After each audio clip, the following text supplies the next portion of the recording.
તમામને શુભ સવાર। આ સદભાવના ટ્રસ્ટ દ્વારા જે આ વૃક્ષ રોપણનો પ્રોગ્રામ રાખેલ છે એ માટે વિનંતી કરેલી। આજે નેશનલ લોક અદાલત છે 11 જુલાઈ અને એ નિમિત્તે આજે મોટી સંખ્યામાં કેસોનો નિકાલ થાય તેવી સંભાવના છે। અને આજ રોજ તમામ અમારા સ્ટાફના રજિસ્ટ્રાર નાઝરશ્રી, અમારા સાથી જજ સાહેબ શ્રી, જાંબુ સાહેબ અને બધાએ જે વૃક્ષારોપણ કર્યું છે એ જ રીતે બોડેલીની તમામ જનતાને, તમામ વકીલોને વિનંતી છે કે મોટામાં મોટી સંખ્યામાં વૃક્ષો વાવો અને વધુ વરસાદ લાવો અને આ જે કુદરતી સંપત્તિનું રક્ષણ કરીએ તેવો સંદેશો આજે હું આપી રહ્યો છું। તમામને શુભકામના, તમામનો આભાર। Thank you. એક ઉમદા હેતુ સાથે પ્રવીણભાઈ ગઢવીએ જે બોડેલીને ગ્રીન બનાવવાનું એક સ્વપ્ન દેખેલું હતું, એના પ્રથમ પગથિયા બોડેલીના અંદર અલગ અલગ જગ્યાઓ પર વૃક્ષારોપણનો એમની ટીમ સાથે, એમના મિત્રો સાથે કાર્યક્રમ યોજવામાં આવેલો, જેમાંથી એક કાર્યક્રમ બોડેલી કોર્ટ ખાતે યોજવામાં આવેલો।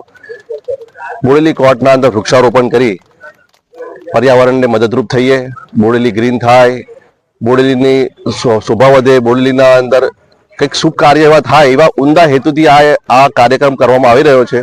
આ કાર્યક્રમના અંદર બોડેલી વકીલ મંડળના વકીલો, કોર્ટના સ્ટાફ, જ્યુડિશિયલ ઓફિસરોએ આજે લોક અદાલતના સમયે આવી વૃક્ષારોપણ કરી અને વધુમાં વધુ વૃક્ષો રોપી આપણે માનવતાને, પર્યાવરણને અને કુદરતી સૌંદર્યને વધારીએ એવા ઉમદા હેતુ સાથે આ પ્રોગ્રામનું આયોજન કરવામાં આવેલું છે।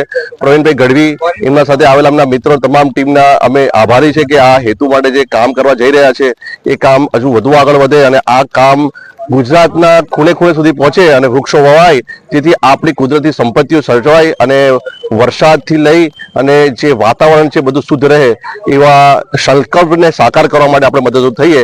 આજે અમે વૃક્ષારોપણ કરી એમાં મદદરૂપ થયા છે અને આપણા બોડેલી ગામજનોને અને આજુબાજુના રહેનાર લોકોને તમામને અમે એક અપીલ કરીએ છીએ કે જેટલા બને એટલા વધુ વૃક્ષો વાવો અને પર્યાવરણને સાચવો।